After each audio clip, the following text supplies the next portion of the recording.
పచ్చళ్ళు వ్యాపారం చేస్తున్న ఆడపిల్లలకి అదే సందర్భంలో కస్టమర్లకి తలెత్తినటువంటి వివాదం, వీళ్ళ దూషణలు, వాళ్ళకి సంబంధించినటువంటి ఆగ్రహాలు, దాని మీద నేను ఇంతకుముందే మాట్లాడా.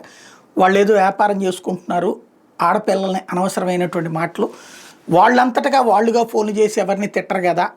కానీ అంతకుముందు ఏం జరిగిందో తెలియకుండా వాళ్ళు తిట్టింది మాత్రమే వైరల్ చేస్తున్నారు తప్పని. ఇదే సందర్భంలో అలేఖ్య సిస్టర్స్ ఒకటి గుర్తుపెట్టుకోవాలి. నెంబర్ 1, ఊరుకూరికినే చాటింగులు, సమాధానాలు, కామెంట్లకి సమాధానాలు చెప్పడం మానుకోవాలి. నెంబర్ 1.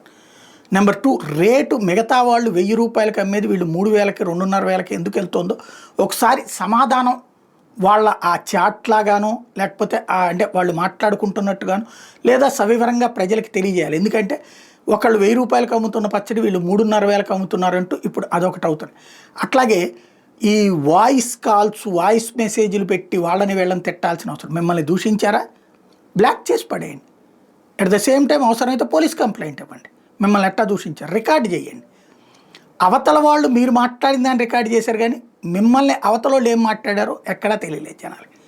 కాబట్టి అవసరమైతే ఆ రికార్డింగ్ ఫోన్స్ పెట్టుకోండి దగ్గర, లేదా అసలు మాట్లాడకండి. వాట్సాప్లోనే మీ బిజినెస్ అన్నప్పుడు డబ్బులు పంపిస్తే మెటీరియల్ పంపిస్తారు, డబ్బులు పంపించకపోతే మెటీరియల్ పంపించరు. సింపుల్ అక్కడ. అలాగే ధరలకు సంబంధించినటువంటి ఒక స్పష్టత ఇవ్వండి. నోరు మంచిదైతే ఊరు మంచిదవుతుంది. నోరు సక్రమంగా లేకపోతే నువ్వు ఎంత అద్భుతంగా చేసినా కూడా తర్వాత ఇవాల్టి రోజుల్లో జనం అంగీకరించరు అన్నటువంటిది గుర్తుపెట్టుకోవాల్సింది.